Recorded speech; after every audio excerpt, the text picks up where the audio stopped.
We have with us today Dr. Bankole Johnson of the University of Virginia Medical Center to discuss his recent paper studying Topiramate for alcohol dependence. Thank you for being with us.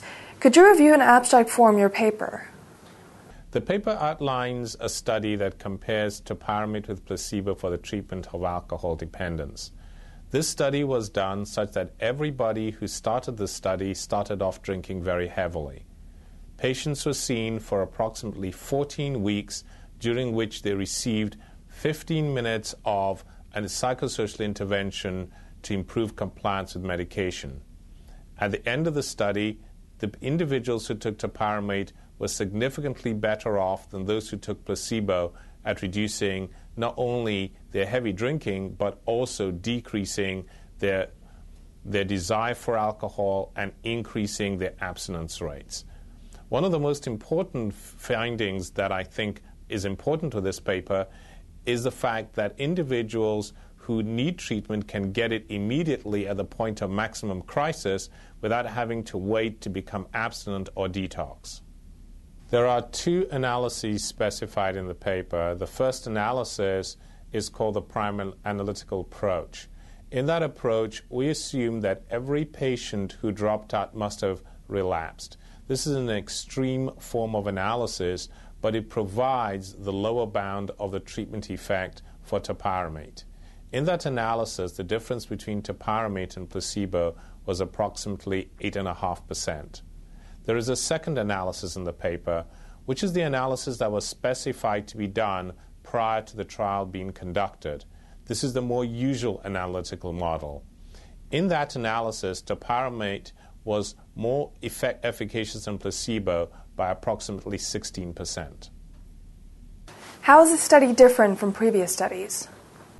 This study is different from other studies in 4 different ways. First of all, it uses patients who are drinking severely and enters them into a clinical trial. This is a very important difference. All other studies have been conducted on abstinent patients. That is, they've either had to go through a period of brief detoxification or they have had to reduce their drinking to 0 before they start. So with this treatment, the goal has been to try and provide treatment at the point at which a person has maximum crisis in which they're drinking and they need help right there and then. The second difference is that the psychosocial intervention provided is only 15 minutes long. This will allow doctors all over the world to be able to use this treatment with minimum training, not just addiction specialists. The third thing that I think is very important about this trial is that it is a multi-center trial done across 17 sites in the United States. Typically, when studies are done multi-site compared to single site, the results tend to be smaller because there is more heterogeneity in the results. Therefore, to find a strong result in a multi-site study for alcohol dependence is quite important. Fourthly, what is also important is that even though patients were receiving brief psychosocial intervention, only 15 minutes long every week, patients did quite well.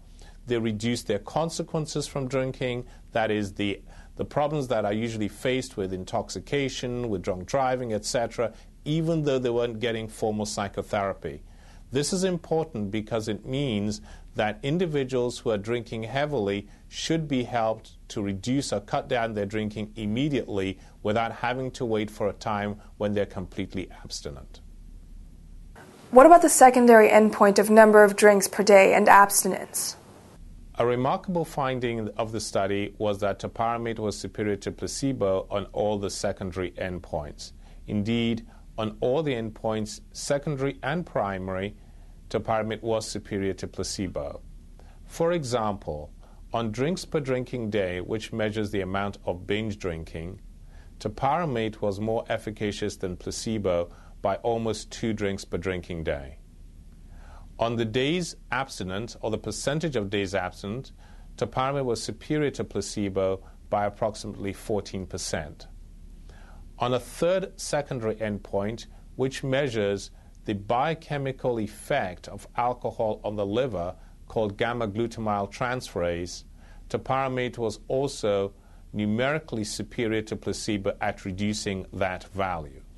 Therefore, on all the self-reported measures and on the biochemical measure for alcohol consumption, topiramate was superior to placebo. The dropout rate was pretty high in the Topamax cohort, wasn't it? 36% or so. What side effect caused that? In clinical trials for alcohol dependence, one of the most important things that we all try and reduce is dropout rate. In this study, the dropout rate was almost 1/3. That is, about 1/3 of people are unable to complete all 14 weeks of the clinical trial. The most likely cause of adverse events in clinical trials is because individuals develop adverse events due to the medication and they're therefore not fully compliant with taking the highest dose. However, there are other causes. Sometimes we have had patients drop out because they are doing well and they're able to return to work. Of course, a small proportion of people don't do well at all and then they relapse. And you can expect this to happen especially for individuals who are not in the active treatment group. What was the side effect that caused the dropout? Of the side effects of topiramate, there are some that probably resulted in dropout in the study. One of the ones that I think individuals report more often is paresthesia, and this is a symptom of slight tingling in the fingers. And this can occur during topiramate titration up to the dose of 300 milligrams per day. It is usually transient, and if the practitioner is able to continue giving the drug, it often goes away. The second is headaches, which are usually mild in nature. They don't require any treatment with adjunctive medication, and also this is a side effect that disappears over time.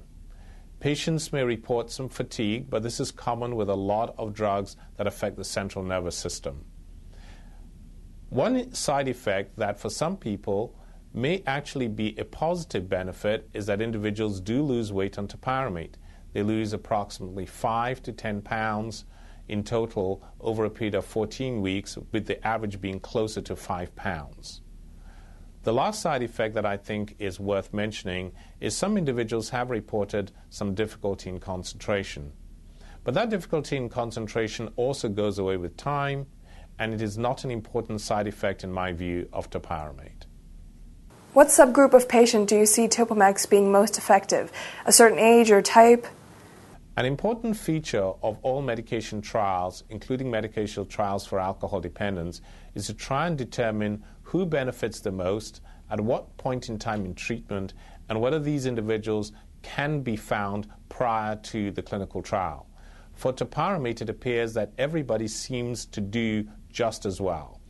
That is, on psychosocial measures that we can determine, there is no obvious difference between subgroups. However, we are beginning to conduct molecular genetic studies to see whether there might be increased responsivity to topiramate amongst various subgroups. That work is still in its infancy, and I'm hoping that within the next year or so we'll be able to report about whether or not we were able to find molecular genetic subgroups that benefit from topiramate. Thank you very much, Dr. Johnson.